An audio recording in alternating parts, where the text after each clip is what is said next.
Hey guys, welcome back to ARK Survival Evolved. Last episode I tamed the parasaur and we traveled a little bit. And, well, this episode we're traveling more. Perhaps finding some explorer notes. Forgot to turn my orbit camera off for a second there.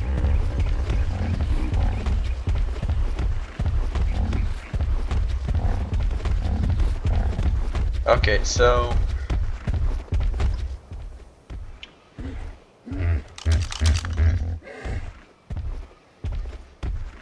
you see all this. If I pause, I should. Okay.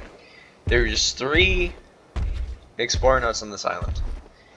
The only thing about it is it's a pretty dangerous island. Last time I was here, there was an alpha raptor somewhere in this area. There's a Rockwell note, I think, about here. And then there's a bunch of notes in the redwood forest. Other than that, I do not know where they are. There's a cave, I'm pretty sure somewhere in this area, but I don't remember its exact location. So I'm probably going to grab these explorer notes and set off heading that way. Because that cave it's a good place to set up at the end of, and it's a good source of supplies.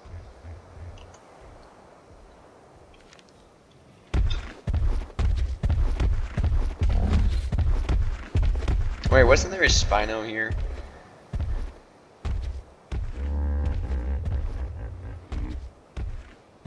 Oh, there is a Spino. Okay. Might still have to worry about piranha stuff.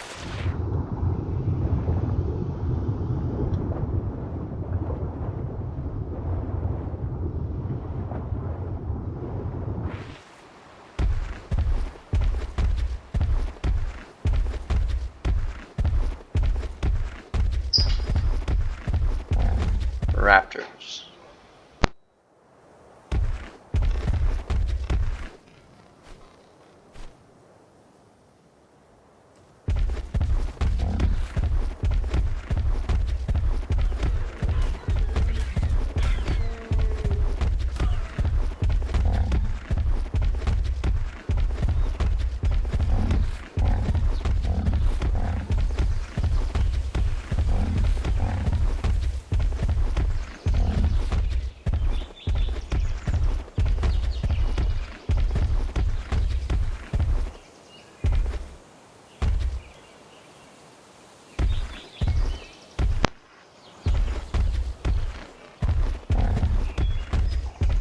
That, my friends, is how parasaurs get stuck in a death trap.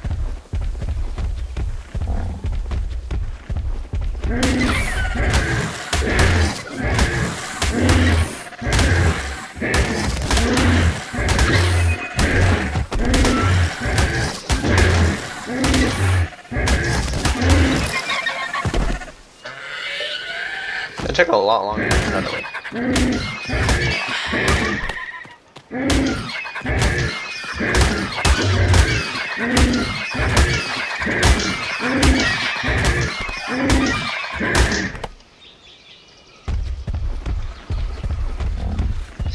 And also, last time I was up here, there was raptors, but I think the raptors that were up here are the ones down there attacking everything. Okay, here's one of the notes. Oh, come on! Bugs. Well, I got the note. That's good stuff. Which one was it? Hang on, I'll check which one it was after I deal with these bugs.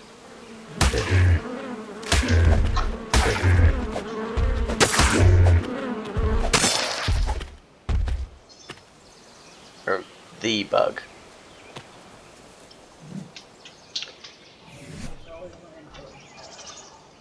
Let's see. Oh, Rockwell Note 2. The wondrous properties of the flora on this island will never cease to amaze me. If I told my colleagues in London that I could create a concoction capable of erasing someone's memories, they'd be laughed out of the room and never invited to tea again. Yet here it sits, my mind wipe tonic. As usual, I've had tribal leaders groveling at the gates of Rockwell Manor just for the tiniest of samples. And for the recipe, oh, the bounties I've been offered. I'm not interested in their riches, though. I have their protection, supplies for my studies, and all the time in the world. What more could I ask for? Okay, so I couldn't really hear the starting of that. I don't know if y'all could. But so last episode we got this one.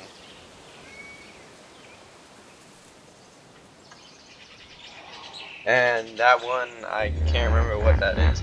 The last episode we also got the Woolly Rhino dossier.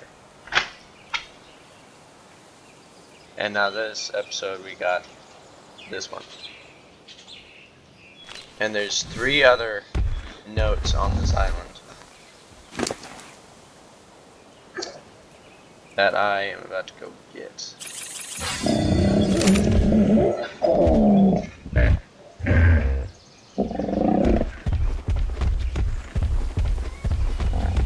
Oh, come on. Another one of these. At least it don't take that long to kill.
caught up to this bird. Might even still be after it. But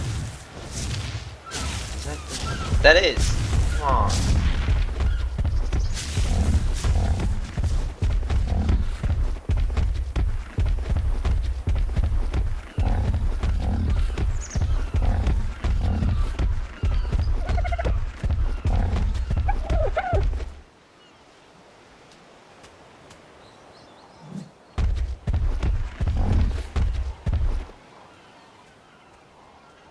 Okay, I think we got away from the bird. Finally. But that note that I collected a little while ago. These notes. I was ever so glad to see Miss Walker again. My assistants are clever in their own right, but dear Helena is still the only person that I feel comfortable diving into my deeper theories with. I fear that I may have kept her from getting a word in edgewise, though. Once I got going on the obelisks, why, I just couldn't contain my enthusiasm. My word, I really have become quite enamored with the subject, haven't I? Well, that settles it. After this next set of trials, I shall go check on the Iron Brotherhood's progress.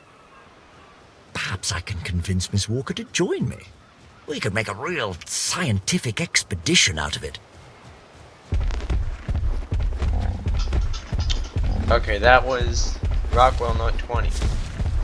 There is another one somewhere on this island. I can't remember its location.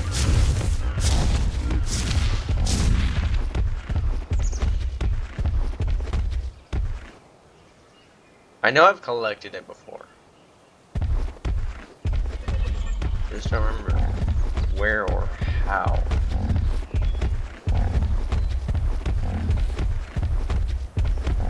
I mean, I do remember how you just walk on top of it. I don't remember where.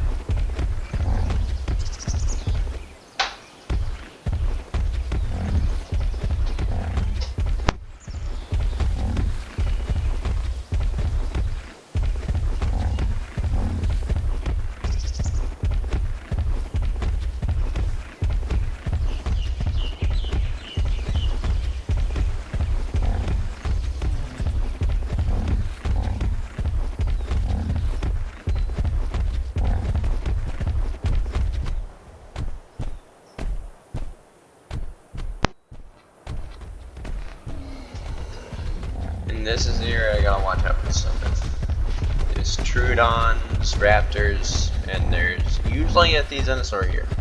Therizinosaur. I usually say a Therizinosaur because it's easier for me to pronounce, but probably won't know what I'm meaning if I say it that way. Oh, there it is. I just gotta get down there.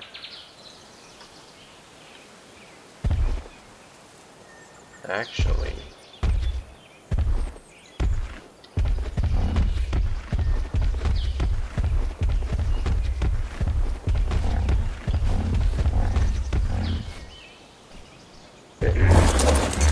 oh man, I waited too long.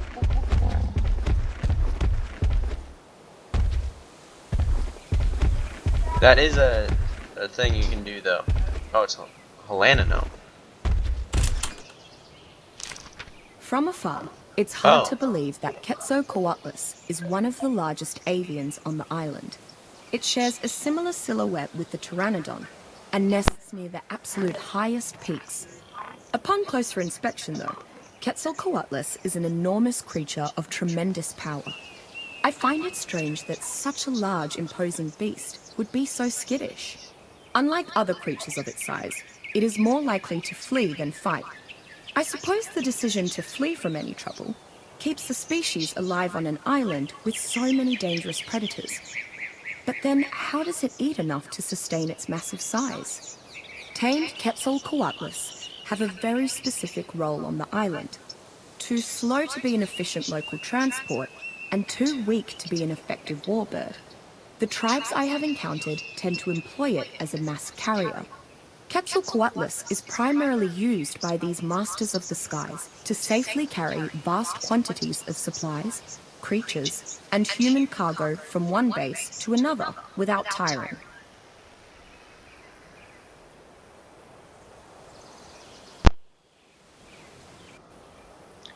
Okay, so I did not know that that was here.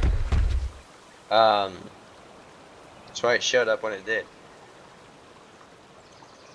That means that there's still one of the Rockwell notes that I was talking about.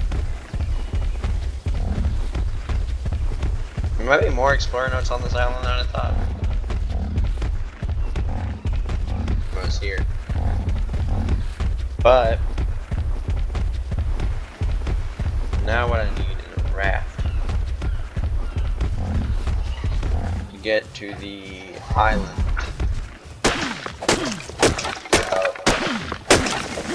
I think it's east of here.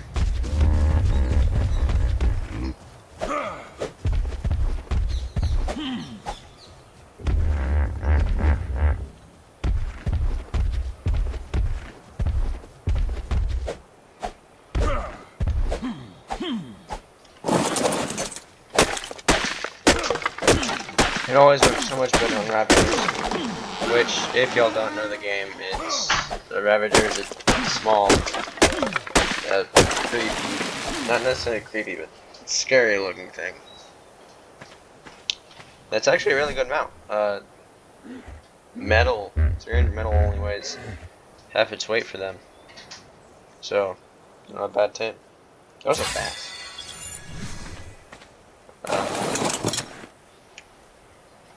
Raft.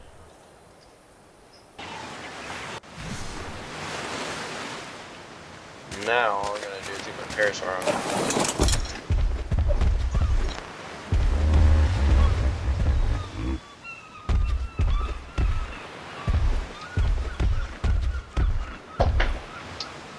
Okay. Now we can go to the cave. I just really hope the whale doesn't attack my raft. Explorer notes here. I can see one right there. The explorer notes here completely slipped my mind. I have no idea how. But there is explorer notes. I think 2 or 3 of them. And copies.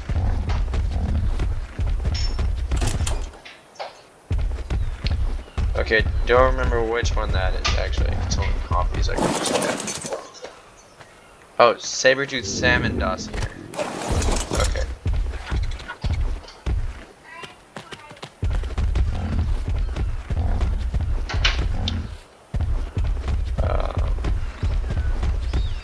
Here's one of the others. Daeodon comidentis is the largest known species of entelodon, an omnivorous family of ancient mammals that are sometimes referred to as hell pigs. Even though Daeodon has as many similarities to modern hippopotamidae as it does to swino, I found that to be a suitable nickname. Daeodon is as mean as it looks, and any survivor who wanders too close will find that out the hard way. As an omnivore with a voracious appetite, Daeodon scavenges, forages, and hunts to survive.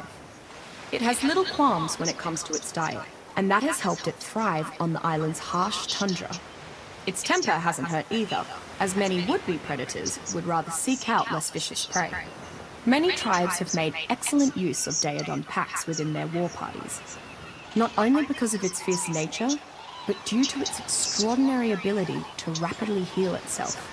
I've theorized that this healing factor is why it seems to have such a high metabolism, though what is particularly extraordinary is its capability to share this benefit with nearby creatures.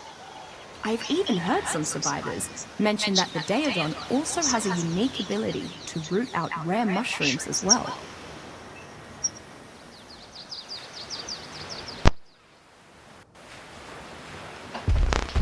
And then that is the Daeodon dossier. So now there is 3. There's one this way and a Sargo right there. But I will probably be setting up on the top of one of these rocks.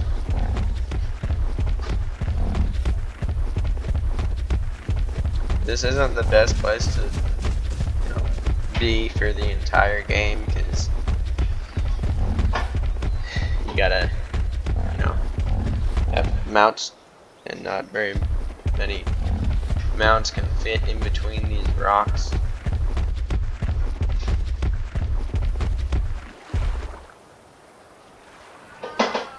I've never been here before, and there's a circle. Oh crap! I didn't realize it could hit me. Jesus, sleep. I just saw its nose down there.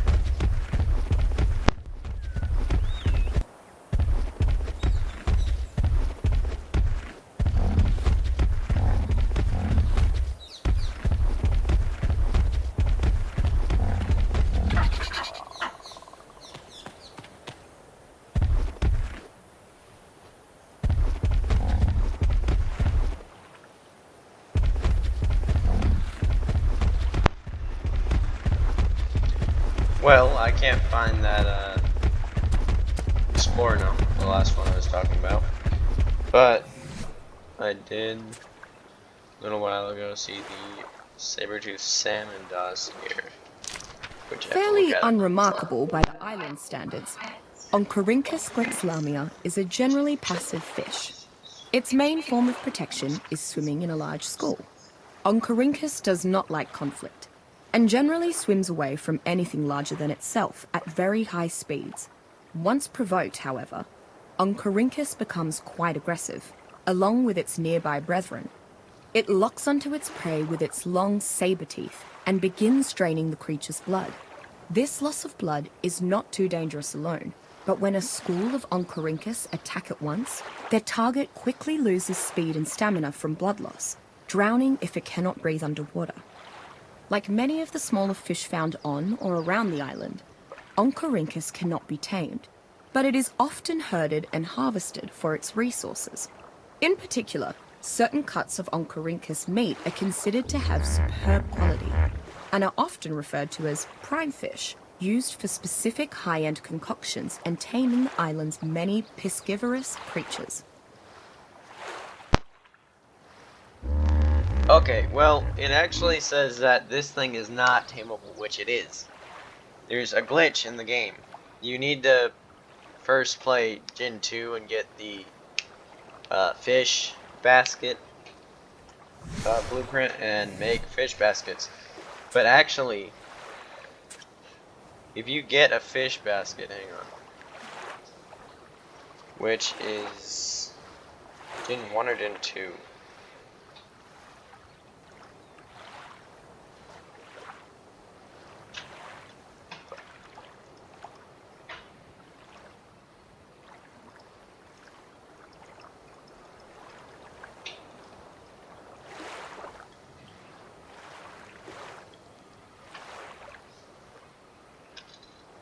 Right here. Oh, aberration. Okay.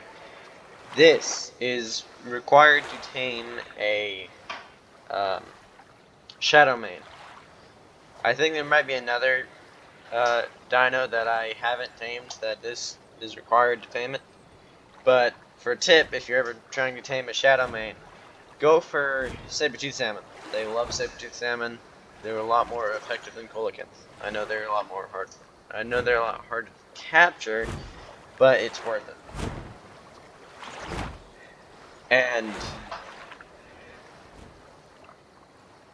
And this, if you use it, if you capture a saber-tooth salmon and you release it back into the water, I found you have like a 50% chance of it for some reason being tamed.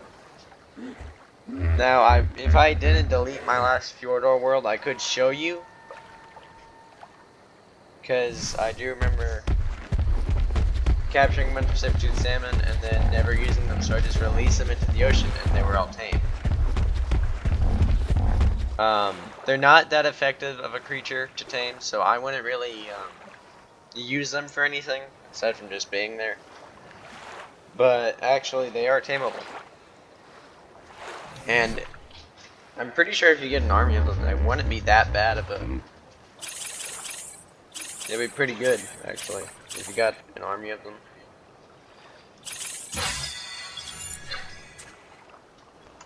But...